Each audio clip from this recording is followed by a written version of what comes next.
Today we're going to sacrifice both my mental as well as my physical well-being in order to answer a question that nobody has bothered to ask. Can you beat Battlefield 4 without taking any damage? Before we get to the main meal, I have a few things to get out of the way. First, I want to say thank you to channels like Midden Squad, Senza, and Goosit for inspiring me to do this whole thing in the first place. Even though I am a small-time nobody, I still want to do things right, so their channels will be linked in the description. Second, the rules for this round. Since Battlefield 4 uses a checkpoint system, anytime I take damage I will have to restart from a last checkpoint. Since this is a no damage round, there are no limitations on the weapons I can use, so anything from a knife up to a tank is a fair game. This brings us to how Battlefield 4 approaches vehicles. Unlike other FPSs like Call of Duty, Battlefield 4 keeps the vehicle HP separate from your HP, so you can be killed with the vehicle taking no damage.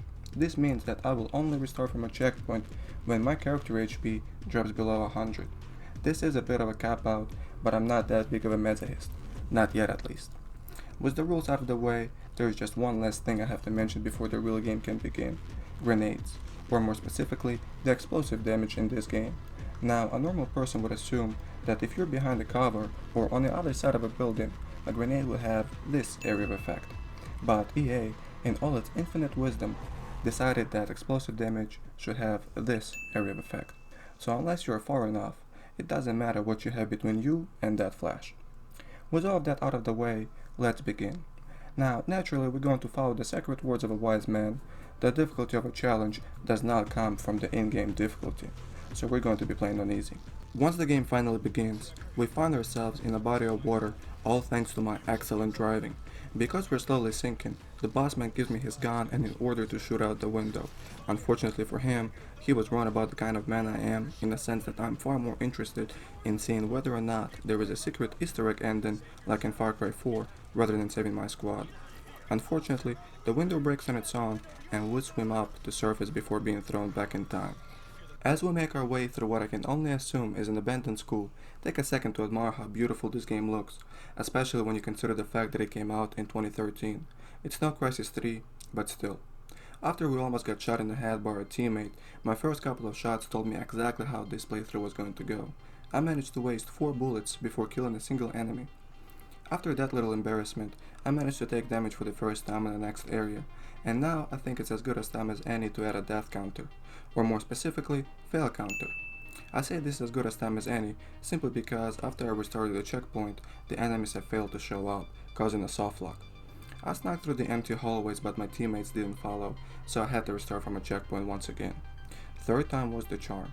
I used the broken mechanics of this game to take cover behind air and shoot at my enemies. The remainder of the portion was nothing interesting. Stand behind the corner, activate the wall hack, shoot the bad guy, rinse and repeat. After making a hole in the wall, the still alive boss man gives us an upgrade to our wall hack. With our newfound vision ability, we make short work of the soldiers in the next area before getting wrecked by the enemy reinforcement. Unfortunately for the Chinese, this is one of the 2 portions in the game where your order button is not just a semi-functional wall hack and your squad can actually help you. Well, by squad I mean the helicopter-mounted minigun, not the useless peons on the ground. After dying a couple of times thanks to my impatience, I decided to rely on the helicopter and shooting from afar, which unsurprisingly worked. Who would have thought that the best way to not take damage is to not give your enemies a chance to shoot at you? By the entrance, I was surprised by the Dumb and Dumber, but I was ready for their cousin. What I was not ready for was an explosion somewhere left of the tunnel entrance that still managed to reach me. Thankfully, we just passed the checkpoint, so we don't have to redo the previous section. On the third attempt, I had a plan. Blow up the barrels just in case, trigger the event, sit back and let the helicopter take out most of them. After picking off some of the stragglers, I turned around the corner and was just as surprised to see him as he was to see us. With me now questioning who I'm really fighting, I stuck to my original plan but decided not to push things, and slowly made my way to the building entrance before getting spooked by Dumb and Dumber's cousin 1 through 4. After clearing the entrance, we proceeded to ride in the elevator right as the Chinese unlocked their air support perk. The first time I thought I took damage when the cutscene started, so I immediately restarted the checkpoint. It was almost like I was trying to subconsciously protect myself from the next section. We already went over the explosive physics in this game, so you know how they work.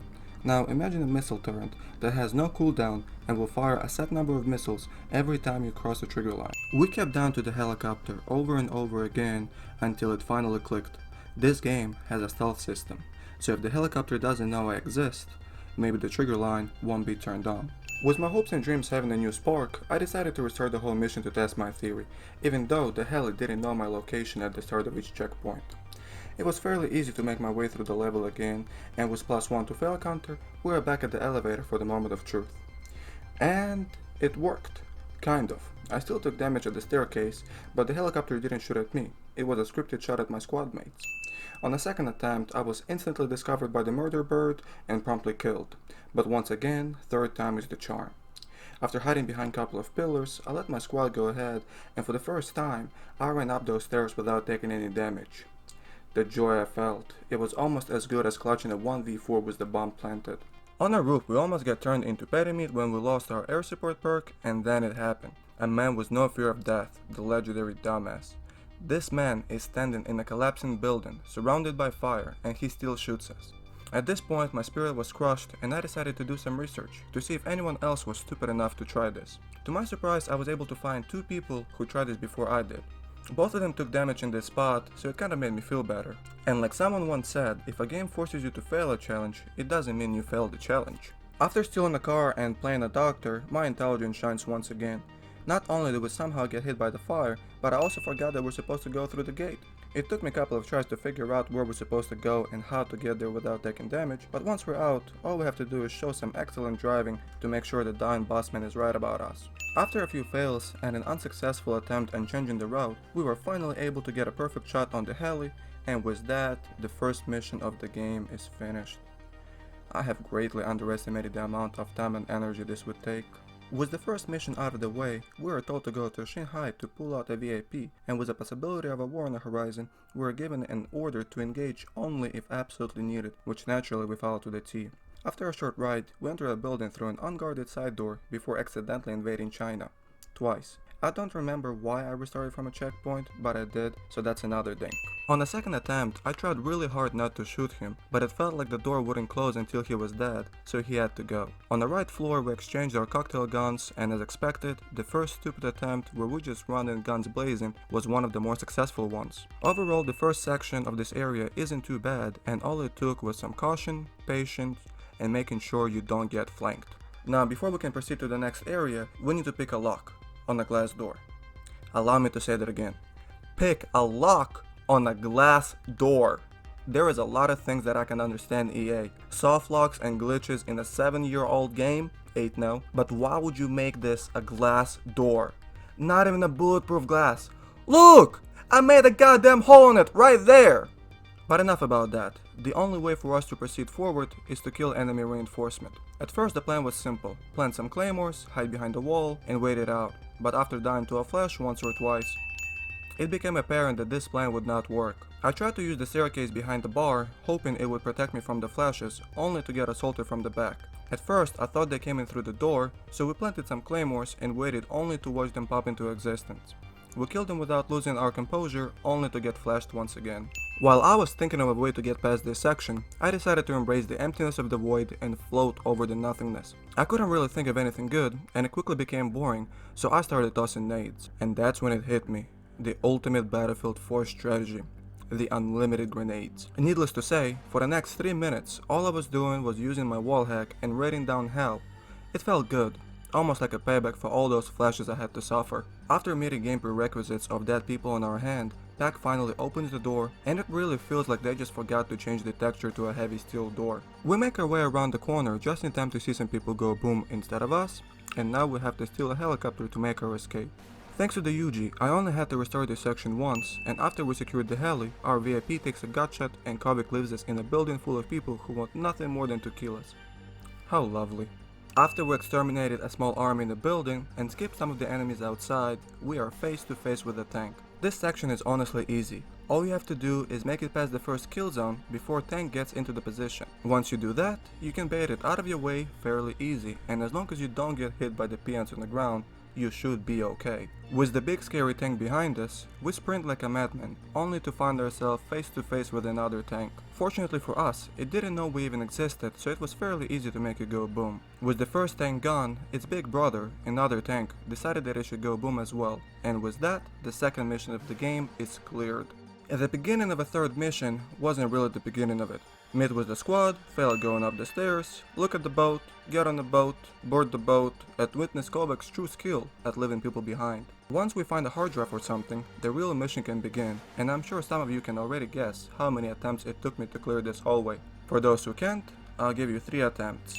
With the ship snapped in two, we enter an open area with lots of enemies. Thankfully there are plenty of places to take cover behind, and as long as you don't run head in first, it should be fairly easy to get past this section. Needless to say, that's not what we did at first, and after some sniping, we were finally able to jump off the boat and get inside a different boat. Because of the vehicle rules, this section of the game is played the same. We take care of the enemy boats and then spend 3 minutes chasing our ship. It may not sound like much, but it felt like an eternity. Here's just 10 seconds of it. Exciting, isn't it?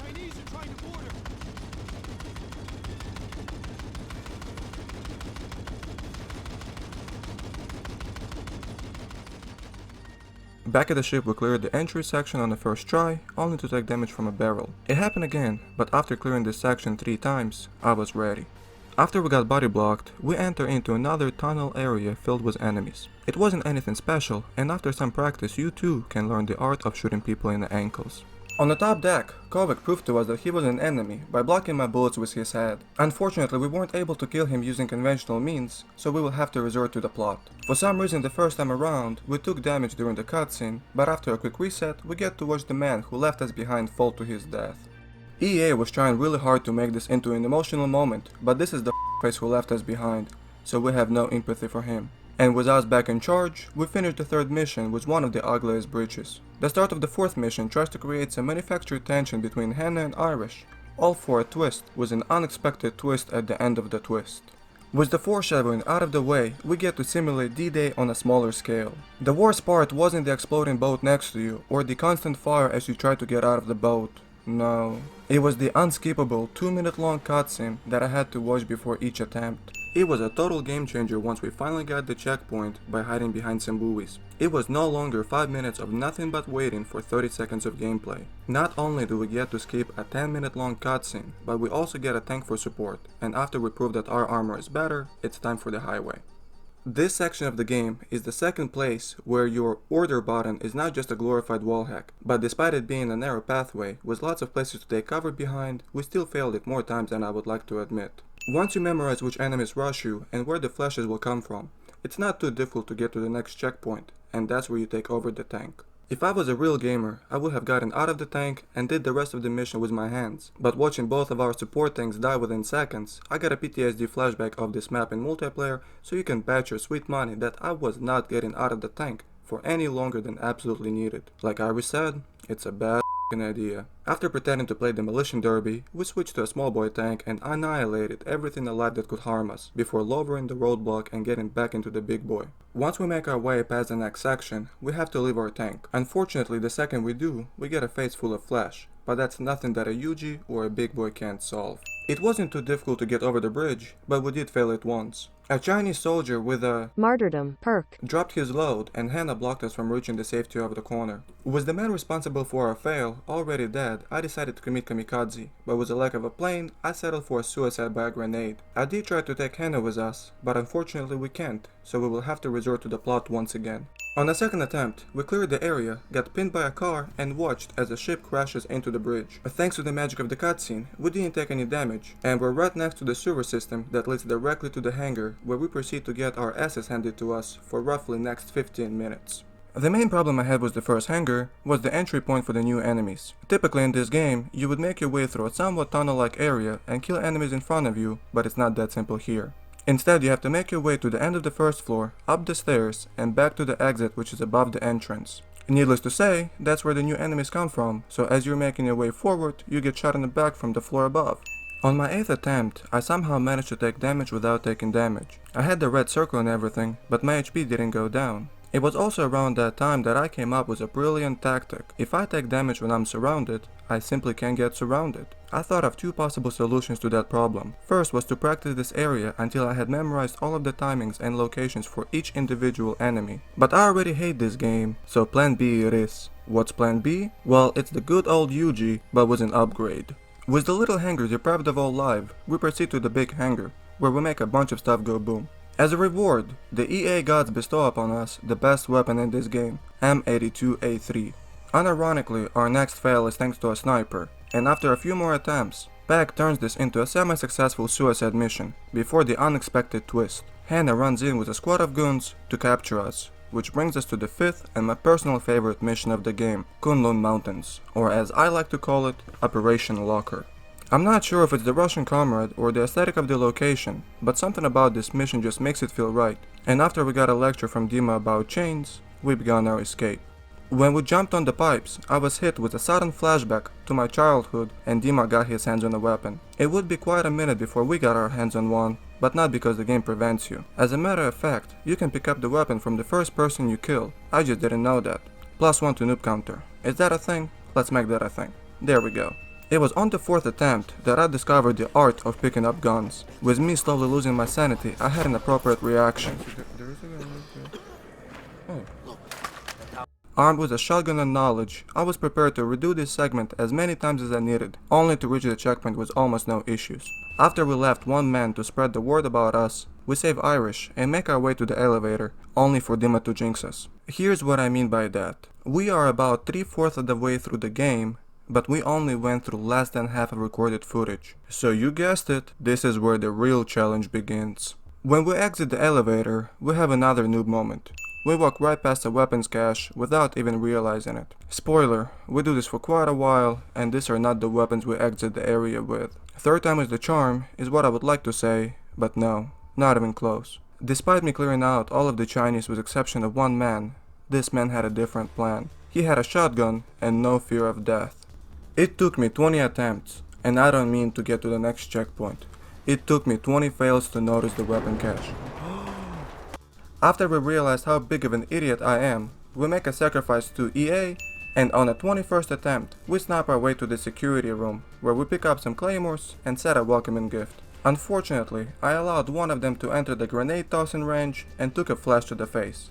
Because we took the claymores a little too early, the game decided not to give them to us anymore, which is inconvenient, but with most of them going to the murder hall, we get past this section on the 3rd attempt. When we go through the door, we get assaulted by the man who was torturing us, but just like before, he can't hurt us. Once we come to, Hannah finishes her twist with a twist by killing the Chinese man and freeing us. Along the way, she returns the upgraded wallhack, which comes extremely handy. After we pretended to play Dishonored 2 or another game with good stealth system, we started blasting. I am pretty sure that you meant to use the RPG in a utility cache, but I like my way better. With the armored vehicle out of the way, we cross a checkpoint, and this is where the fun begins.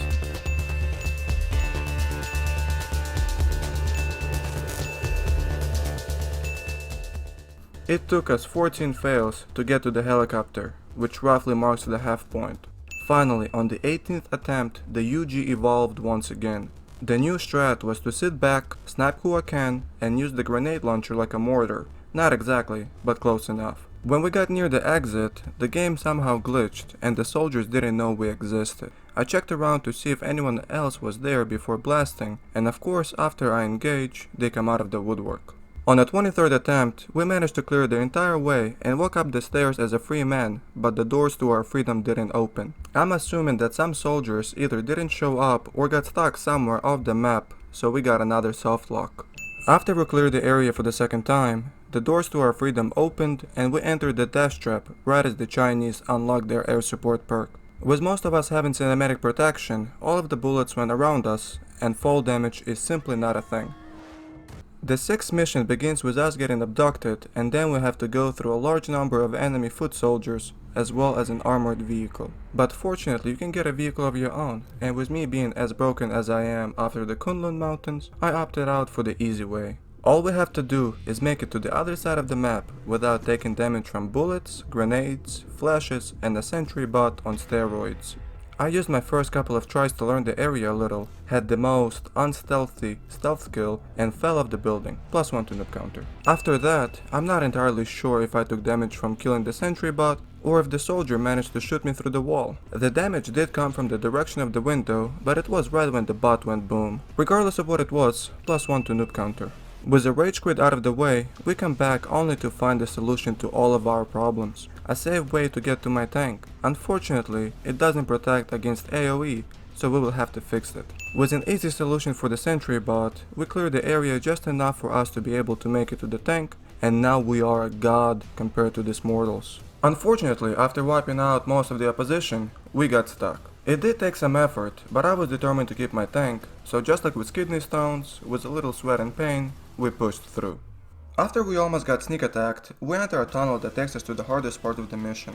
Not only do we have to go up against armored enemies with grenade launchers, but there are also snipers and a tank. On the first attempt, we snuck to the second floor of the building, knifed the guy, and after a quick reset thanks to AoE damage, discovered that you cannot knife this man. Well, you can, just not stealthily. We tried it once more just to be safe, and as expected, it failed. So, if we can't kill him first, we're just gonna kill his body first, right? Nope. The second you knife the other sniper, the first one spots you and alerts the tank. Essentially, the same thing happens if you get spotted by anyone else on the map. The snipers see you and the tank knows your location. But we do have a couple of things working in our favor. First, the tank will always be in one of two locations. Another one is that none of the enemies know we exist, and even after we engage, some of them will continue to ignore us until we engage their group. It took me 22 attempts, a rage quit, a noob moment, and a death to my own grenade to learn that. I got a little jealous when we watched a man run into a void, and after getting flanked once or twice, we finally did it. On the 46th attempt, we left some presents for the snipers and somehow didn't get detected when they opened them.